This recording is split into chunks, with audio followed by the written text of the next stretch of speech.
అవినీతి రహిత నియోజకవర్గం చేయాలనేది నా ఆలోచన. రాజకీయ మార్పు కోసమే ఇన్ని సంవత్సరాలుగా ఎదురు చూస్తున్నది, ప్లాట్ఫామ్ కోసం చూస్తుంది. ఇవాళ భారతీయ జనతా పార్టీ ఆ ప్లాట్ఫామ్ ఇచ్చింది కాబట్టి మనం ఇవాళ గెలిచినాము.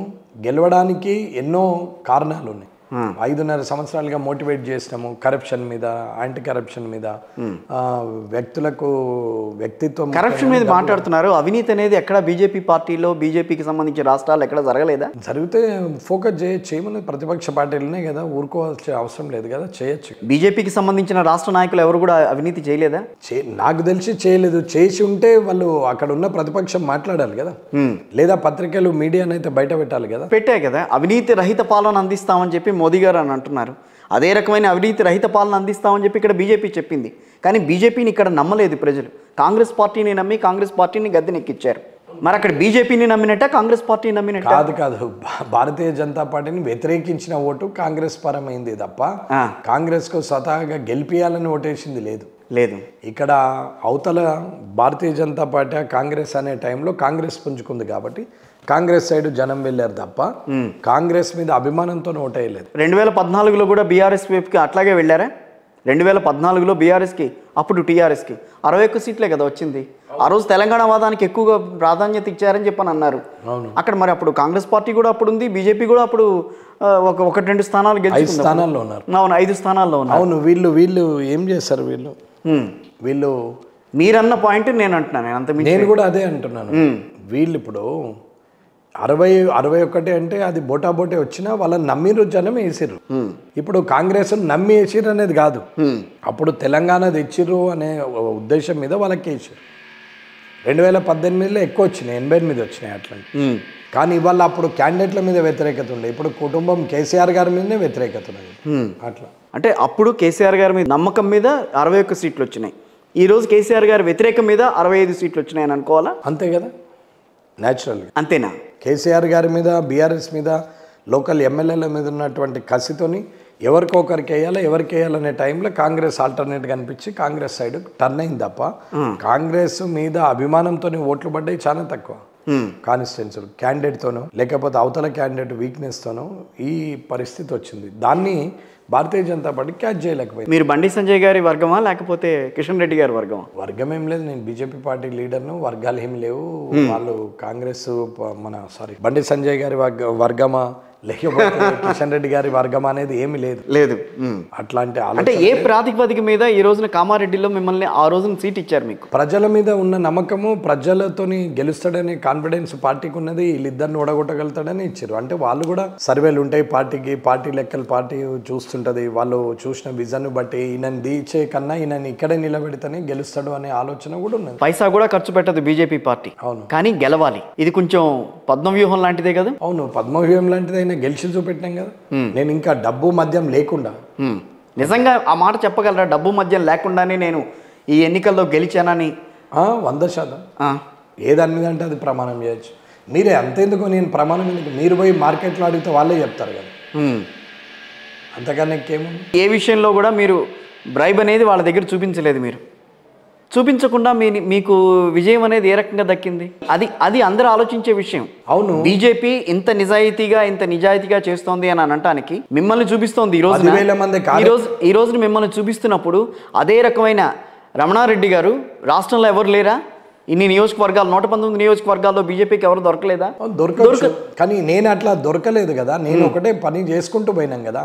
క్యాండిడేట్ అనే వ్యక్తి నేను టికెట్ ఇచ్చినాక పని చేస్తా అనుకునే బదులు నేను పని చేస్తే పార్టీ నాకు వచ్చి టికెట్ ఇవ్వాలనుకొని పని చేయాలి. ఓకే, టికెట్ ఇచ్చినాక పని చేస్తుంటే 15 రోజులలో ఏం పని చేస్తావు? ఏ పుస్తకంలో ఏ పేజీ ఉందో ఏం తెలుసు నీకు? అవును.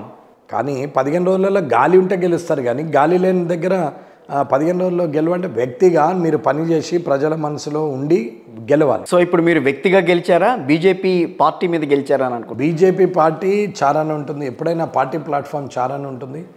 Candidate 25%, cadre 25%, public trust 25%. బీజేపీకి సంబంధించిన అలైడ్ ఏవి కూడా మీకు సహాయం చేయలేదా? ఎందుకు సాయం చేయలేదు? ఇప్పుడు ఇవాళ బీజేపీ ప్లాట్ఫామ్ మీద ఖచ్చితంగా ఎవరు అంటే పువ్వు గుర్తు అనేది సాయం చేసారు కదా, పార్టీ టికెట్ ఇచ్చింది కదా. మళ్ళీ తర్వాత మనము 5.5 సంవత్సరాలుగా ప్రజలతో ఉన్నాం కాబట్టి ఇవాళ గెలిపించారు కదా.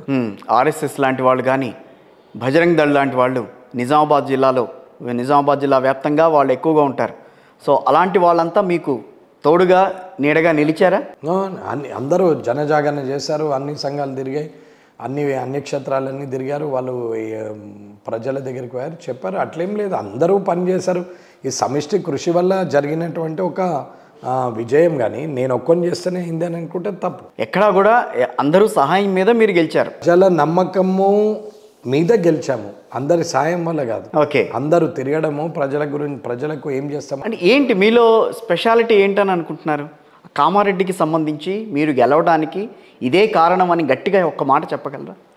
ఒకే ఒక్క మాట చెప్పండి. ఒకే ఒక్క మాట. నేను ప్రజల్లో మనిషిగా నీతి నిజాయితీగా ప్రజల మధ్యన ఉంటాడు, 24 గంటలు అందుబాటులో ఉంటాడు, నమ్మకం ఉన్నది, కష్టం ఉంటే మనకు సాయం చేస్తాడనే పద్ధతిలో ప్రజలు నమ్మి ఇంటిలాగా ట్రీట్ చేశారు కాబట్టి ఓటేసి. సో మీరు జాయింట్కి వెళ్ళారు, ఒక రోల్ మోడల్ ఈ రోజున.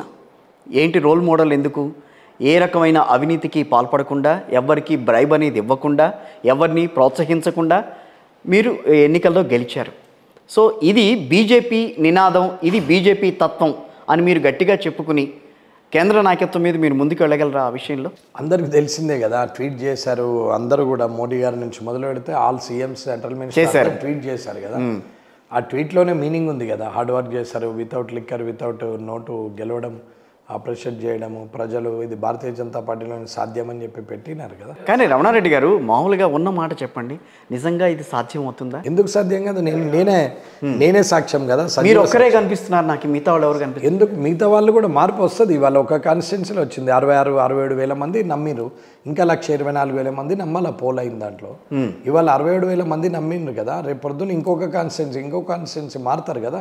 మీరు ఇచ్చిన హామీలని కామారెడ్డికి నెరవేరుస్తారా? 100%. అది సొంత ఆస్తితో చేస్తాం మనం. ఉచితాలు ఖచ్చితంగా, ఫ్రీ ఎడ్యుకేషన్, ఫ్రీ హెల్త్, రైతు సేవా కేంద్రం, ఉచిత శిక్షణ శిబిరం. కాంగ్రెస్ పార్టీ అక్కడ మీకే బద్ద విరోధి, సైద్ధాంతిక పరంగా బద్ద విరోధి నడుస్తుంది అక్కడ. కానీ మీరు ఒక శాసనసభ్యుడు మాత్రమే అక్కడ. ఆయన ఏదైనా నేను శాసనసభ్యునైనా సరే, ఆయన ఇప్పుడు ప్రభుత్వం కోఆపరేట్ చేస్తేనేమో స్వతహాగా ప్రభుత్వం పేరు చెప్తాం, పని నడిపిస్తాం. ఒకవేళ ఆ పనికి అడ్డం వస్తే ప్రజా ఉద్యమం చేస్తాం. ప్రజలు ఉన్నారు కదా మన ఎంబట, ఇబ్బంది ఏమున్నది తప్పు చేయనప్పుడు అట్లా. సో మీరు ఒక బీజేపీ శాసనసభ్యుడిగా కామారెడ్డికి సంబంధించి చిత్తశుద్ధితో పనిచేయబోతున్నారు రాబోయే రోజుల్లో. నేను మళ్ళీ ఆ విషయం మాట్లాడుకోవాల్సిన అవసరం లేదు. రైట్.